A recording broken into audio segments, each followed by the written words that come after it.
নমস্কাৰ বিও এতিয়া অসমত আটাইতকৈ বেছি যদি কিবা এটা টপিক ডিসকাস হৈছে হেতু হৈছে গৰুৰ মাংসৰ নিষিদ্ধকৰ আৰু অসম ৰাজ্যত গৰুৰ মাংসৰ নিষিদ্ধকৰ এক জটিল আৰু বহুমুখী সিদ্ধান্ত এই আইনে ৰাজ্যৰ সামাজিক সাংস্কৃতিক আৰু ৰাজনৈতিক পৰিৱেশত গভীৰ প্ৰভাৱ পেলায় আহক প্ৰথমতে আমি জানি লওঁ যে ইয়াৰ ঐতিহাসিক পৃষ্ঠভূমি কি আছে আইনৰ উৎপত্তিটো প্ৰথমতে কেতিয়া হৈছিল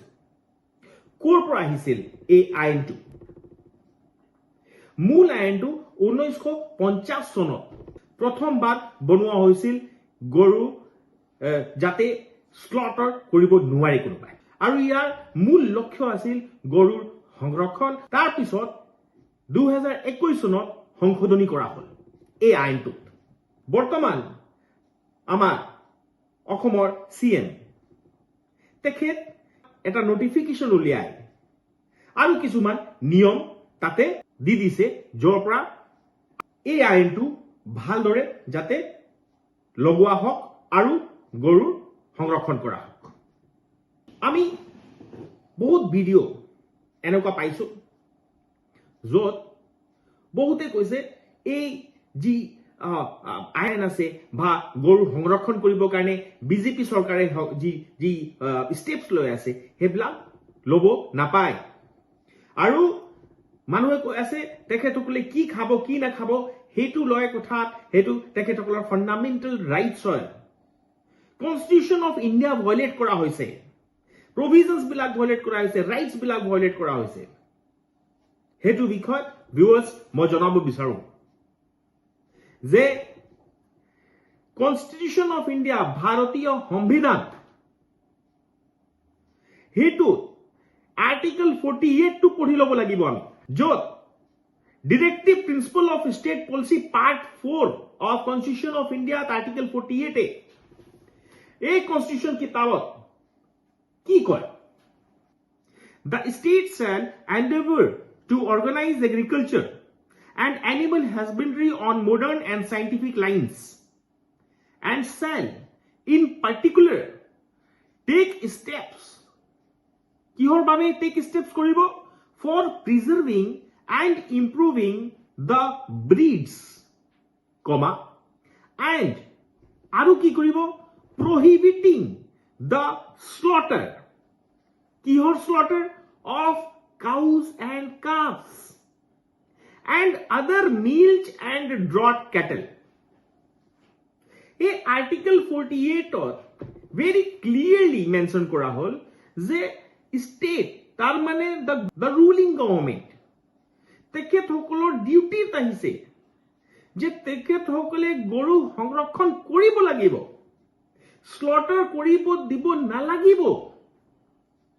তো তেনেকুৱা হতে আজি কংগ্ৰেছ দলে মেইন বিপক্ষী দলে কিয় আৰু কি ভিত্তিত কি গ্ৰাউণ্ডত এই আইনটো আৰু এই ৰুলছ এণ্ড ৰেগুলেশ্যন যি আজি আমাৰ বিপক্ষত কথা কৈ আছে এই 2021 চনত সংশোধনী কৰাৰ পিছত এতিয়া 2024 চনত আকৌ কেইটামান নিয়ম তাত যেতিয়া এই এপ্লিকেবল কৰিবৰ বাবে এই আইনটো এপ্লিকেবল কৰিবৰ বাবে কৰা হৈছে তাতে কি ধৰণৰ তেখেতসকলৰ আপত্তি থাকিব পাৰে 1950 চনত বিজেপি গভৰ্ণমেণ্ট আছিল নেকি নহয় কংগ্ৰেছ গভৰ্ণমেণ্ট দিনতে 1950 চনত প্ৰথম আইনটো বনিছিল সংবিধানত যদি এটো দিয়া হৈছে তেনেহলে কি ধৰণে তেখেতসকলে ক'ব পাৰে যে হে সংবিধানৰ যি প্ৰভিজন বিলাক আছে ফাণ্ডামেণ্টেল ৰাইটছ আছে হেতু ক'বাত গৈ পেলাই তেখেতসকলক অমান্তি হৈছে হ'ব নোৱাৰে মই আৰু কি ধৰণে এই আইনটো বেয়া হৈছে বা ভাল হৈছে নাজানো তথাপিও এটা কথা মই ক'ব পাৰো আৰু ক'ব বিচাৰো ভিউৱাৰ্ছ যে এই আইনটো আজি পৰা নহয় কনষ্টিটিউশ্যন অফ ইণ্ডিয়া দিনাৰ পৰা 1950 চনৰ পৰা যদি হাসিল তেতিয়া হলে ইয়াৰ সংশোধনী কৰি আৰু ৰুলছ বনাই গৰু সংৰক্ষণ কৰা কামটো যেতিয়া চৰকাৰে আগবঢ়াইছে তাত কোনো ভুল দেখা নাযায় তাত কাবাৰ ধাৰ্মিক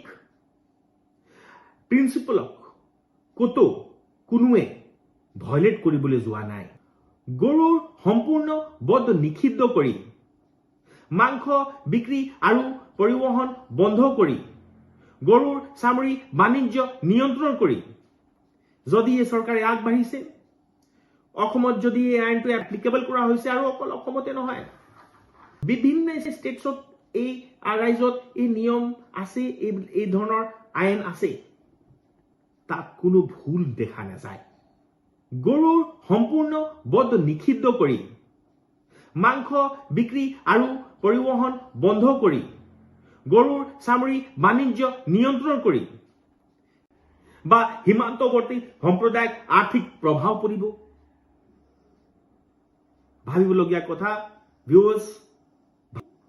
ভাবি পেলাই আইনটো মানিব লাগিব আৰু